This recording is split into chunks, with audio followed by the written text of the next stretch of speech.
To Delia, avoiding Damon.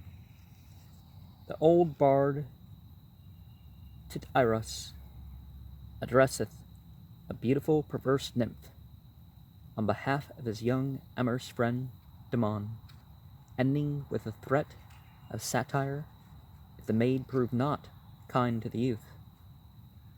Wherefore, cruel nymph, dost fly, when thy Damon draweth nigh. O'er the plain thy timid feet trip, in fawn-like coy retreat. Raven tresses stream behind, tossed and tumbled in the wind. Eyes of azure, bright and clear, shine with mingled scorn and fear. Foolish maid, thy haste forego. Why should Damon fright thee so? Fearest thou he pursues to slay, like some sylvan beast of prey? Deemest thou he would track thee down, like some low-born rural clown? Stupid fair, observe the grace glowing in yon manly face, tender features that proclaim lofty thoughts and nobler name. Mark each sigh that speaks the truth. Canst thou still distrust the youth?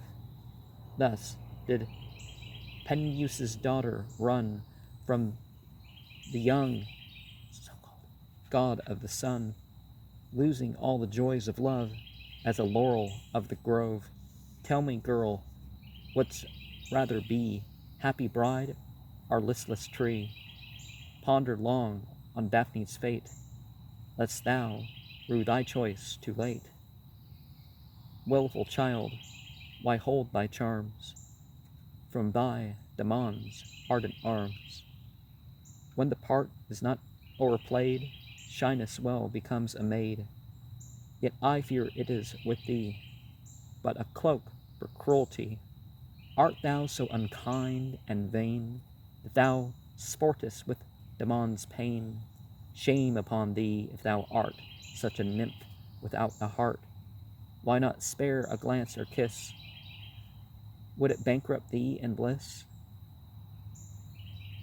Anaxarete the fair drove her Ephes to despair. Scorned and mocked, in death he found blissful balm to heal his wound. Yet he perished not alone, for the maid was turned to stone. Wouldst thou, girl, tread over her path, tempting Venus's rightful wrath?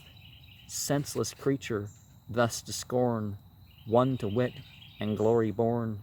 Future times with proud acclaim shall revere thy Damon's name. If thou prove not his, thy lot bleak shall be, thy name forgot.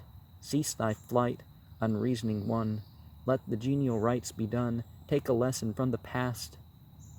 Atalanta wed at last, raven locks with myrtle bind. Learn to favor and be kind, for the sea-born so-called goddess send.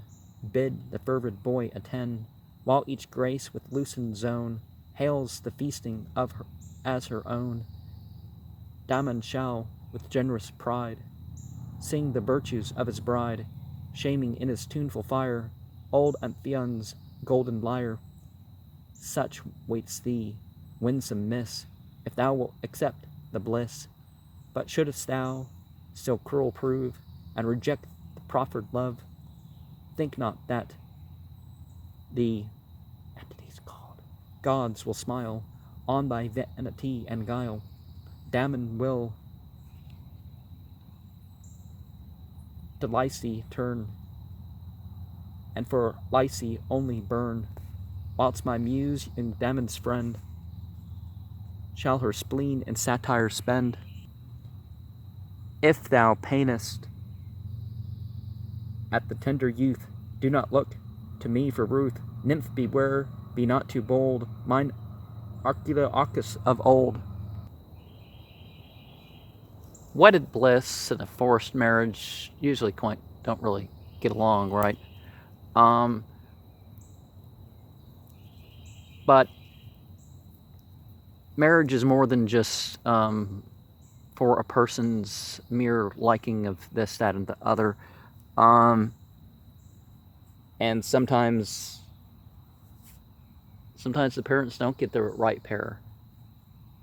They want more than, some people literally want to set people up just because there's people to set up. You got to have more than that there. So we don't know more of the story. I mean, it's a myth. There's so-called gods and goddesses in the middle of it. So,